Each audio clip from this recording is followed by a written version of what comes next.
What if the next call you answer costs you your life savings, without a gun, without a break-in, just a helpful voice? In the FBI's latest internet crime report, scammers stole about $16.6 billion in a single year, and adults 60+ reported roughly $4.8 billion in losses. And here's the part nobody tells you: many victims did everything right. They were polite, cautious, even skeptical. The Federal Trade Commission says Americans reported a record $12.5 billion loss to fraud in 2024, and older adults were hit especially hard. Tonight we're counting down the top 10 Ohio scams targeting seniors in 2026, and I'm warning you, number 7 doesn't look like a scam at all. It looks like a safety check, a verification, a small favor. Stay with me, because one simple rule can stop most of them cold. If you love someone in Ohio, share this before the next phone buzz hits their screen. Number 1. Shift from mandatory to voluntary digital ID.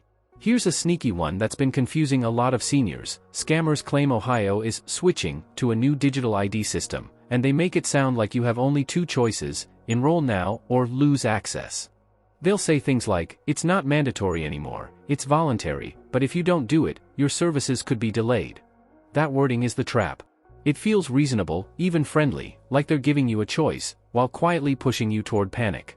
And the message often looks official: clean logos, government-style language, even fake case numbers. The goal is to get you to click a link, scan a QR code, or call a number where they take your personal info. Once you engage, the pressure ramps up. They might ask for a quick verification, like your driver's license number, social security number, Medicare info, or a selfie for identity confirmation. Sometimes they request a small processing fee through gift cards, wire transfer, or a payment app, because those are hard to reverse. The really scary part? This scam doesn't feel like a scam. It feels like modern life: apps, digital wallets, online accounts. They'll even reassure you with lines like, "This is for your protection," while they're actually building a profile to open accounts, redirect benefits, or take over your banking.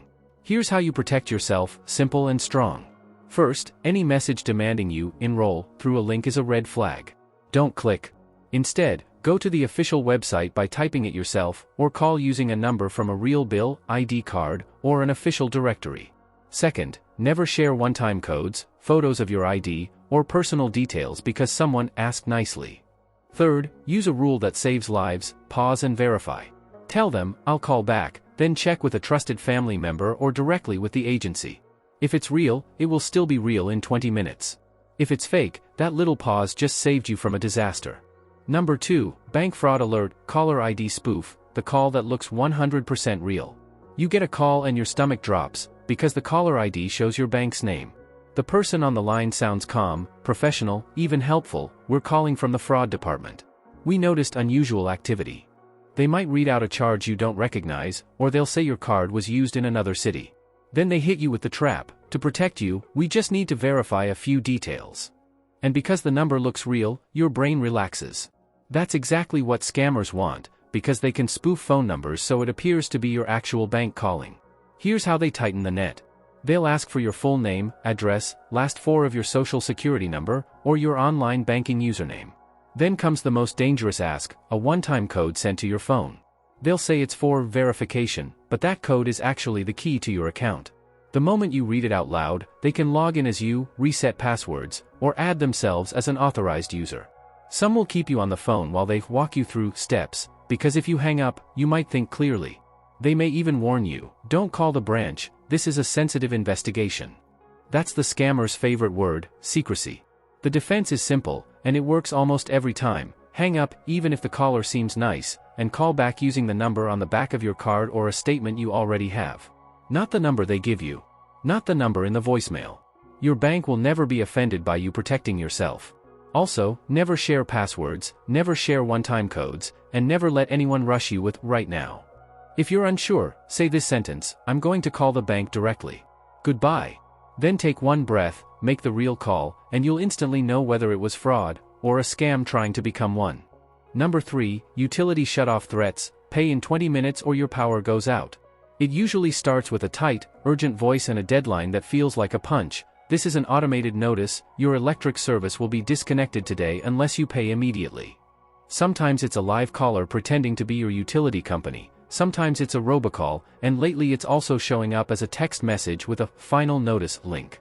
The message is designed to hit you when you're busy, making dinner, watching the grandkids, or just trying to relax, because the fear of losing heat, lights, or medical equipment pushes people to act fast. And in Ohio, where winters can be brutal, the idea of a shutoff feels like an emergency, not a bill. Then comes the part that exposes it, if you know what to listen for.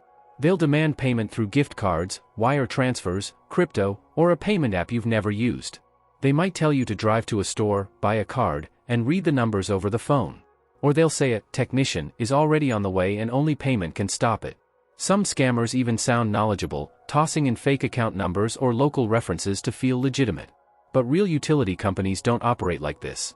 They don't threaten shutoff with minutes to spare, and they don't ask for payments that are impossible to reverse.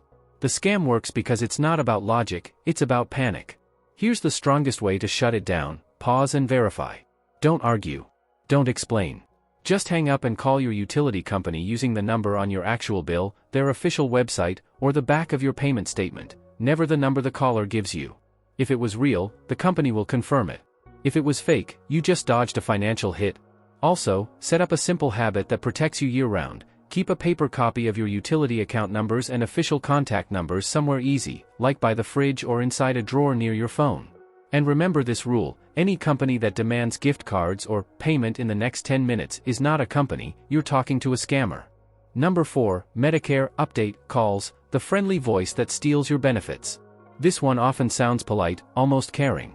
You get a call or a text that says something like, "We're updating your Medicare information," or "A new benefit is available for Ohio seniors. Confirm your details to receive it."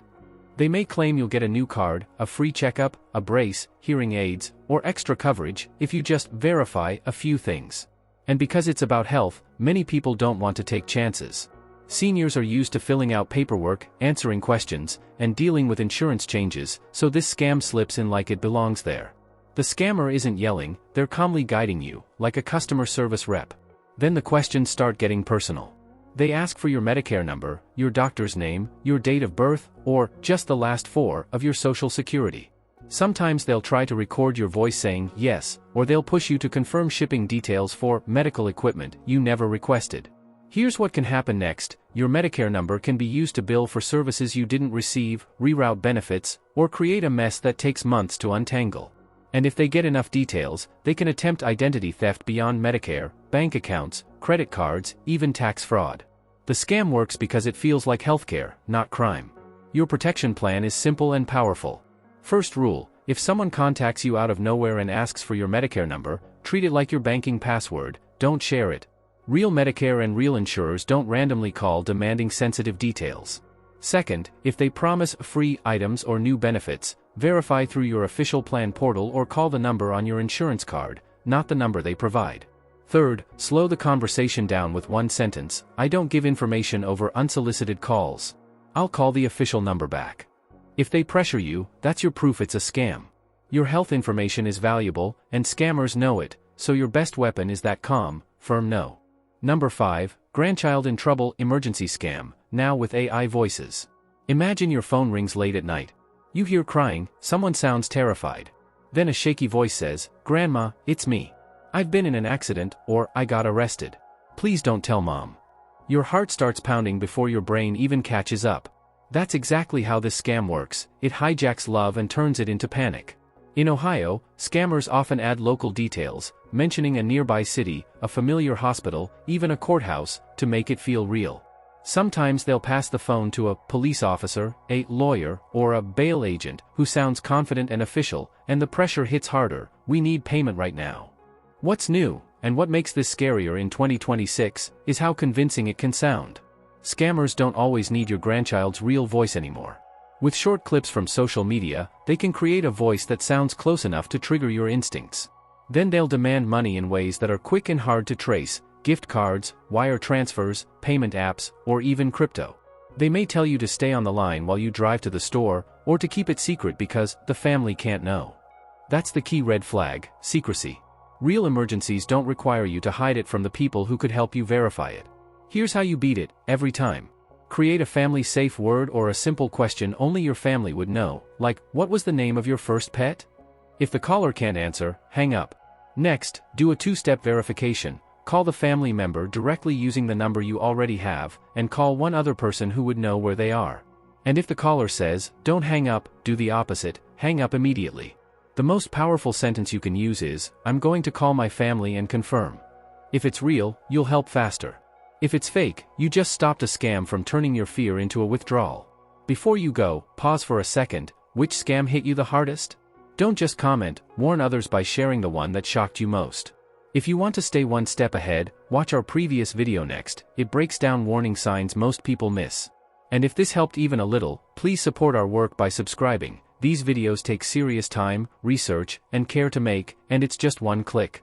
Number 6, Romance Scam, the perfect person who slowly becomes a financial emergency. This scam doesn't start with money. It starts with attention. A friendly message pops up on Facebook, WhatsApp, or a dating site. "You seem kind, I loved your smile, I've been looking for someone like you." At first, it feels harmless, flattering, even comforting. Then it becomes a routine. Good morning texts, long chats at night, sweet compliments that make you feel seen.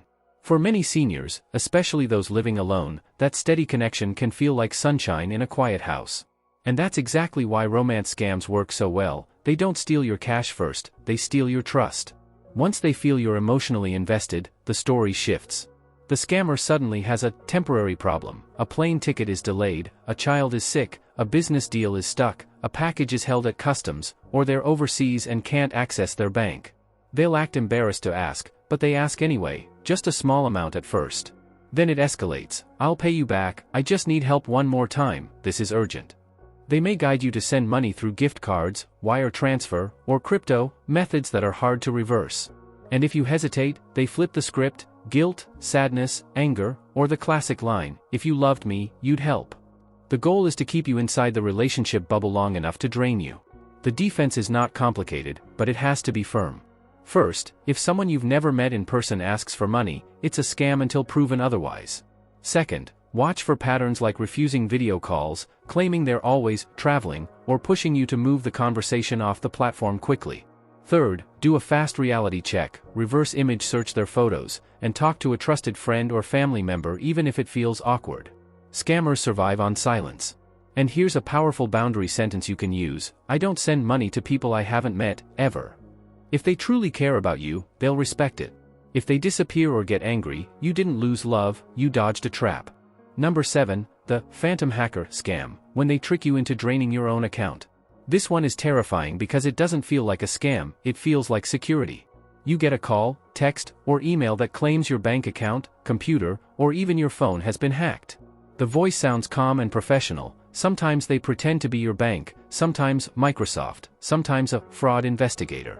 They may even know real details about you, your name, your address, maybe the last 4 digits of a card, so your brain thinks, "Okay, this must be legit." Then they hit you with the line that flips everything: "To protect your money, we need you to move it to a safe account." And because you're trying to do the right thing, you start following instructions. Here's how the trap closes. They keep you on the phone so you don't think, and they create a countdown: "We only have minutes before the hacker drains your account." They might tell you to withdraw cash, buy gift cards, or, most dangerously, use a crypto ATM. They'll say it's temporary, that you'll get a secure code, and that your money will be held safely until the investigation ends. Sometimes they'll ask you to install an app for protection, which is really remote access so they can watch your screen and guide every click. The scariest part? They often tell you not to talk to your bank teller or family because it's a confidential case.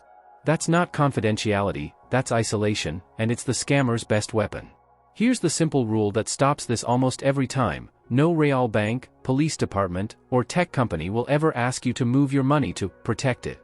If anyone says transfer, withdraw, deposit, crypto ATM, gift cards, or safe account, treat it as an emergency scam. Hang up. Then call your bank using the number on the back of your card, not the number that called you, and tell them exactly what happened. If you want a life-saving script, use this: "I don't move money on a phone call. I will call my bank directly." And remember, real protection gives you time to verify. Scams always demand speed, secrecy, and your money, right now. Number 8, Ohio tax notice text, the link that turns into identity theft. This one usually hits when you're least expecting it, right in the middle of a normal day. A text pops up that looks official: Ohio Tax Department, action required, or refund pending, verify details, or your account is flagged, respond today. It may include a case number, a deadline, and a link that looks almost real. Some messages even use words like audit, penalty, or collections to spark fear. And because taxes feel serious and complicated, many seniors think, I don't want trouble. I'll just click and fix it.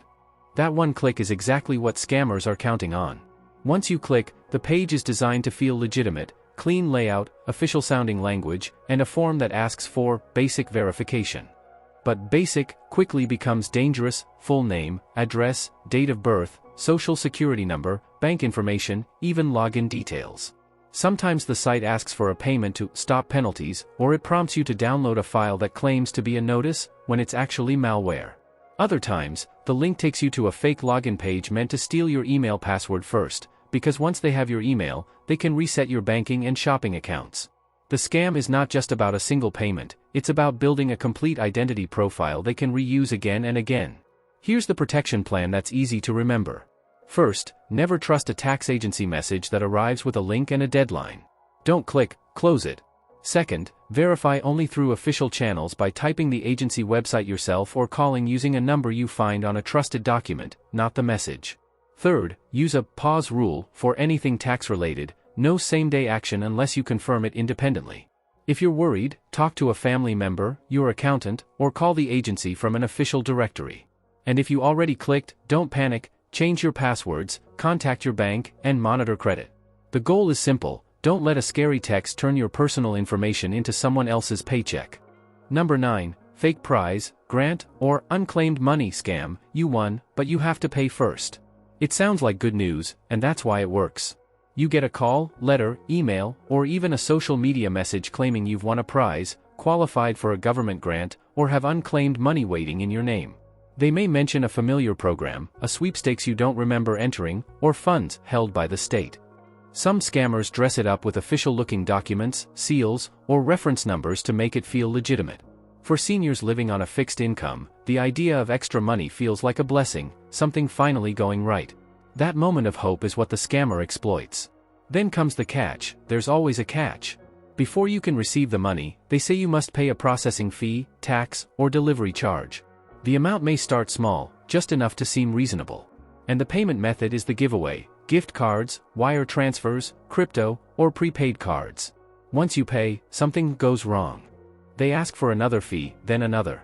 In some cases, they also collect personal information along the way, turning a prize scam into full identity theft.